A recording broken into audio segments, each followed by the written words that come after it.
লক্ষ্যে তারা পরিচালিত হবে। কোরআনের বিধান অনুযায়ী আমাদের দেশ এবং রাষ্ট্র পরিচালিত হবে। সেই লক্ষ্যে বাংলাদেশ জামাত ইসলামী আগামী জাতীয় সংসদ নির্বাচনে বাংলাদেশে ৩০০ আসনে মনোনয়ন দিয়েছে সংসদ সদস্য। আপনারা যদি সেই সব এবং যোগ্য লোক থেকে নির্বাচিত করেন, তাহলেই বাংলাদেশে ইসলামী রাষ্ট্র ব্যবস্থা প্রতিষ্ঠা সম্ভব হবে। আপনাদের সকলকে ইসলামী রাষ্ট্র ব্যবস্থা প্রতিষ্ঠার লক্ষ্যে তথা সাম্য, সুখ, শান্তি, সমৃদ্ধি, বৈষম্যমুক্ত, দুর্নীতিমুক্ত একটি বাংলাদেশ গড়ার জন্য আগামী জাতীয় সংসদ নির্বাচনে প্রধাবিরূপ সংযুক্ত লোক থেকে নির্বাচিত করার জন্য আমি উদারত আহ্বান জানাচ্ছি। আপনাদের আমার এই বক্তব্য শোনার জন্য আমি আপনাদের প্রতি কৃতজ্ঞ।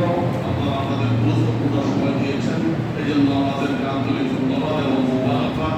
আমাদের সামনে উপস্থিত আছেন আপনাদের এলাকার এই কৃষকরা বিশিষ্ট চিকিৎসক রফিকুল ইসলাম রতন, তিনি আমাদের জামাত ইসলামের পক্ষ থেকে 65 নম্বর ওয়ার্ডে কাউন্সিলর পদপ্রার্থী রফিকুল ইসলাম রতন ভাই তারা রফিকুল ইসলাম রতন, তিনি আমাদের কাউন্সিলর পদপ্রার্থী।